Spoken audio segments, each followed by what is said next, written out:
ഇപ്പോൾ ഇന്ത്യയുടെ അഭിമാന താരം നീരജ് ചോപ്രയുടെ പാനിപ്പറ്റിലെ വീട്ടിൽ ബൽറാം നെടുങ്ങാടിയുണ്ട്. തത്സമയം ബൽറാം നെടുങ്ങാടി നമുക്കൊപ്പം ചേരുന്നു. Good morning Balram.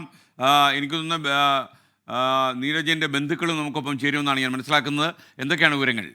Good morning S K N. തീർച്ചയായും ഇന്ത്യയെ സംബന്ധിച്ചിടത്തോളം ഏറെ അഭിമാനകരമായ സന്തോഷകരമായ ഒരു ദിവസമായിരുന്നു ഇന്നലെ രാത്രിയിലേത്. ഇന്നലെ രാത്രി നീരജ് ചോപ്ര ഇന്ത്യയുടെ പ്രതീക്ഷിച്ച ഈ തവണ ഒളിമ്പിക്സിനായി ഇന്ത്യൻ സംഘം ഇറങ്ങുമ്പോൾ അതിൽ ഉറപ്പിച്ച ഒരു മെഡൽ നീരജ് ചോപ്ര സ്വന്തമാക്കിയിരിക്കുന്നു. വെള്ളി മെഡലാണ് അദ്ദേഹം നേടിയത്. നമ്മളിപ്പോൾ കാണുന്ന ദൃശ്യങ്ങൾ നീരജ് ചോപ്രയുടെ പാനിപ്പത്തിലെ ഗ്രാമത്തിലുള്ള വീട്ടിലെ സ്വീകരണ മുറിയിലെ ദൃശ്യങ്ങളാണ്. നീരജ് എന്ന യുവതാരം അദ്ദേഹത്തിന്റെ ജീവിതത്തിലെ നേട്ടങ്ങൾ ഓരോന്നും തന്നെ ആ വീട്ടിൻ്റെ സ്വീകരണ മുറിയിൽ ചിത്രങ്ങളായി സൂക്ഷിച്ചിട്ടുണ്ട്, ഫ്രെയിം ചെയ്ത് സൂക്ഷിച്ചിട്ടുണ്ട് അദ്ദേഹത്തിൻ്റെ പിതാവ്.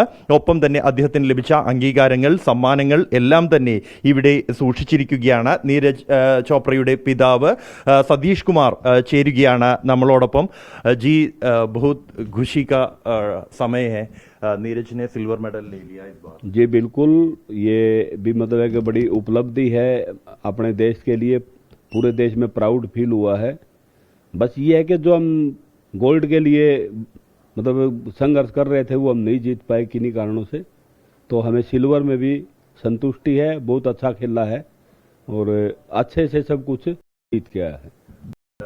सारा ये गांव इधर था खेल देखने के लिए, उनका परफॉर्मेंस देखने के लिए। सब तो गोल्ड के लिए प्रतीक्षा रखा था पूरा देश, तो निराशा कुछ है? नहीं, कोई निराशा नहीं है। वो पाकिस्तान वाला अरशद भी बढ़िया खिलाड़ी है।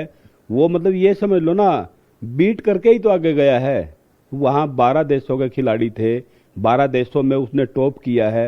उसने मेहनत की है तभी तो टॉप किया है। और भी तो देश अपने मतलब बच्चे सभी ने भेज रखे हैं, वो भी जीत सकते थे। कोई वो जरूरी नहीं है, हम भी जीत सकते हैं। बाकी हम सेकंड नंबर पे भी हैं तो भी हमें बहुत खुशी है। ठीक है जी, धन्यवाद.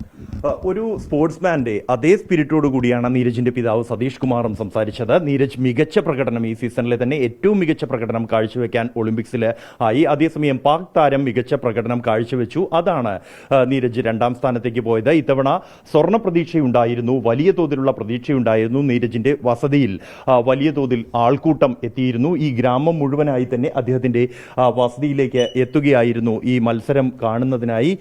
നിരവധി പേർ ഇന്ന് അദ്ദേഹത്തെ കാണാൻ, അദ്ദേഹത്തിന്റെ പിതാവിനെയും കുടുംബാംഗങ്ങളെയും കാണാൻ ഇവിടെ എത്തിച്ചേർന്നിട്ടുണ്ട്. നീരജിന്റെ വസതിയുടെ ദൃശ്യങ്ങളാണ് നമ്മൾ ഈ കാണുന്നത്.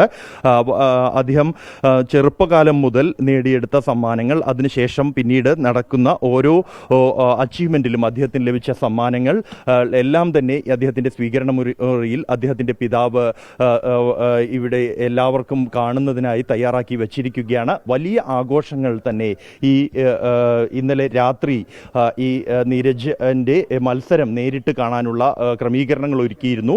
ഒട്ടും നിരാശയില്ല. പ്രതീക്ഷിച്ചിരുന്ന സ്വർണം വെള്ളിയായി പോയതിൽ അത് മികച്ച പ്രകടനം തന്നെ നീരജ് കാഴ്ചവെച്ചു. ഇനിയുള്ള ദിവസങ്ങളിലും അല്ലെങ്കിൽ ഇനിയുള്ള മത്സരങ്ങളിലും അദ്ദേഹം വീണ്ടും രാജ്യത്തിന്റെ പ്രതീക്ഷ കാക്കുന്ന പ്രകടനം കാഴ്ചവെക്കും എന്ന വലിയ പ്രതീക്ഷയിൽ തന്നെയാണ് ഗ്രാമവും അദ്ദേഹത്തിന്റെ കുടുംബവും ഉള്ളത്. S K N. Okay, thank you. നമുക്കൊപ്പം ചേർന്നത് ബൽറാം നെടുങ്ങാടിയാണ്. സന്തോഷമുള്ളൊരു കാര്യം, ഇന്ത്യയുടെ അഭിമാന താരം നീരജ് ചോപ്രയുടെ പാനിപ്പറ്റിലെ വീട്ടിൽ നിന്നാണ് ബൽറാം നെടുങ്ങാടി തത്സമയം ചേർന്നത് എന്നതാണ് ഏറ്റവും പ്രധാനപ്പെട്ട കാര്യം.